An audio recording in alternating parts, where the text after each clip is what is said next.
You know, there are American heroes who don't like this idea. Neil Armstrong, Gene Cernan have both testified against commercial spaceflight and the way that you're developing it, and I wonder what you think of that. I was very sad to see that, because those guys are,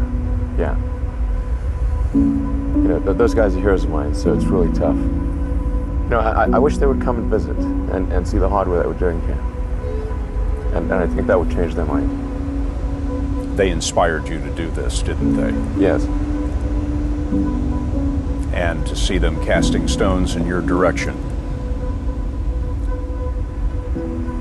It's difficult. Did you expect them to cheer you on? Certainly hoping they would. What are you trying to prove to them? What I'm trying to do is to make a significant difference in spaceflight and help make spaceflight accessible to almost anyone. One of the most difficult choices I've ever faced in life was in 2008. I think I had maybe $30 million left, or $30 or $40 million left in 2008. And I had two choices. I could put it all into one company, and then the other company would definitely die, or split it between the two companies. But if I split it between the two companies, then both might die. When you put your blood, sweat, and tears into creating something, or building something, it's like a child. And so it's like, which one am I going to let one starve to death? I couldn't bring myself to do it, so I split the money between the two. Fortunately, thank goodness, they both came through. What was your biggest failure, and how did it change you? Well, there's a ton of failures along the way, that's for sure. As I said, for SpaceX, the first 3 launches failed, and we actually were just barely able to scrape together enough parts and money to do the 4th launch. If that 4th launch had failed, we would have been dead. So multiple failures along the way. I tried very hard to get the right expertise in for SpaceX. I tried hard to find a great chief engineer for the rocket, but the good chief engineers wouldn't join, and the bad ones, well, there was no point in hiring them. So I ended up being chief engineer of the rocket. So if I could have found somebody better, then we would have maybe had less than 3 failures. That 3rd failure in a row, did you think, I need to pack this in? Never. Why not? I don't ever give up. So many people tried to talk me out of starting a rocket company. It was crazy. One good friend of mine collected a whole series of videos of rockets blowing up and made me watch those. He just didn't want me to lose all my money. We're doing these things that seem unlikely to succeed, and we've been fortunate, and at least thus far they have succeeded. Now is the time to take risk. You don't have kids. As you get older, your obligations increase.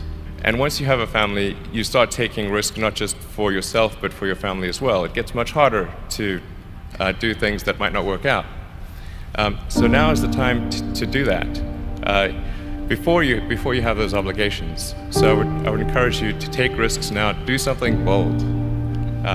You won't regret it. How did you figure you were going to start a car company and be successful at it?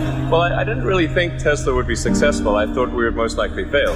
But I thought that we at least could address the false perception that people had that an electric car had to be ugly and slow and boring like a golf cart. But you say you didn't expect the company to be successful, then why try? If something's important enough, you should try, even if the probable outcome is failure. Or how do you think about making a decision when everyone tells you this is a crazy idea? Or where do you get the internal strength to do that? Well, first of all, I'd say I actually think I feel fear quite strongly. So it's not as though I just have the absence of fear. I feel it quite strongly. But there are just times when something is important enough, you believe in it enough, that you do it in spite of the fear. I think about what technology solution is necessary in order to achieve the particular goal, and then try to make as much progress in that direction as possible. I think being a multi-planet species and being out there among the stars is important for the long-term survival of humanity, And that's one reason. But then the part that I find personally most motivating is that it creates a sense of adventure, and it makes people excited about the future. If you consider two futures, one where we are forever confined to Earth until eventually something terrible happens, or another future where we are out there on many planets, maybe even going beyond the solar system, I think that second version is incredibly exciting and inspiring, and there need to be reasons to get up in the morning. Life can't just be about solving problems. Otherwise, what's the point? There's got to be things that people find inspiring and make life worth living. When my brother and I were starting our first company, instead of getting an apartment, we just rented a small office and we slept on the couch. And we showered at the YMCA, and we're so hot up we had one computer, so the website was up during the day, and I was coding at night, 7 days a week, all the time.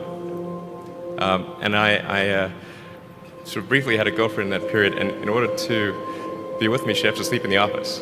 So work hard, like every waking hour. That's the thing I would say, particularly if you're starting a company. Whatever area that you get into, given that even if you're the best, there's always a chance of failure. So I think it's important that you really like whatever you're doing. If you don't like it, life is too short. If you like what you're doing, you think about it even when you're not working. It's something that your mind is drawn to. And if you don't like it, you just really can't make it work, I think.